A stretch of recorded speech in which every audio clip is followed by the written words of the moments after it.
ഇപ്പോൾ ഇതൊരു വമ്പൻ റിപ്പോർട്ട് പുറത്തു വരുന്നു. ബംഗ്ലാദേശ് അതിർത്തിയിൽ സൈന്യത്തെ വിന്യസിച്ചു തുടങ്ങിയിട്ടുണ്ട് എന്നുള്ള റിപ്പോർട്ടാണ് ഇപ്പോൾ പുറത്തു വരുന്നത്. വലിയ രീതിയിൽ നുഴഞ്ഞുകയറ്റക്കാർ അങ്ങോട്ടേക്ക് തടയുമ്പോൾ അവരെ വെടിവെച്ച് വീഴ്ത്താനായി ബംഗ്ലാദേശ് അവരുടെ സൈന്യത്തെ ഇന്ത്യൻ അതിർത്തിയിൽ, ഇന്ത്യ ബംഗ്ലാദേശ് അതിർത്തിയിൽ വിന്യസിക്കുകയാണ് എന്ന റിപ്പോർട്ടുകൾ പുറത്തു വരുന്നു. കുട്ടികളും സ്ത്രീകളും ഉൾപ്പെടുന്ന ഇന്ത്യയുടെ അതിർത്തി സുരക്ഷാ സേന BSF നടത്തുന്ന ഈ തിരിച്ചയക്കൽ, അതായത് നുഴഞ്ഞുകയറ്റക്കാരെ തിരിച്ചയക്കൽ ശ്രമങ്ങൾ തടയുന്നതിനായി ബോർഡർ ഗാർഡ് ബംഗ്ലാദേശ് 26 ജില്ലകളിലെ അതിർത്തി പ്രദേശങ്ങളിൽ ധാരാളം സൈനികരെ വിന്യസിച്ചു തുടങ്ങിയെന്ന റിപ്പോർട്ടുകൾ പുറത്തു വരുന്നു.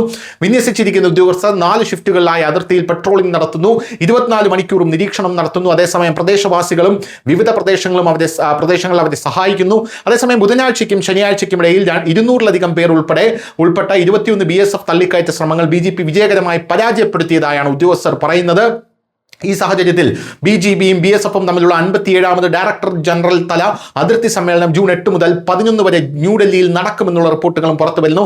അതിർത്തിയിലെ നിയമവിരുദ്ധമായ മുന്നേറ്റങ്ങൾ, കൊലപാതകങ്ങൾ, വിശാലമായ അതിർത്തി മാനേജ്മെന്റ് എന്നിവ ഉൾപ്പെടെയുള്ള വിഷയങ്ങൾ യോഗത്തിൽ ചർച്ച ചെയ്യുമെന്ന് BGB ഉദ്യോഗസ്ഥർ പറയുന്നു.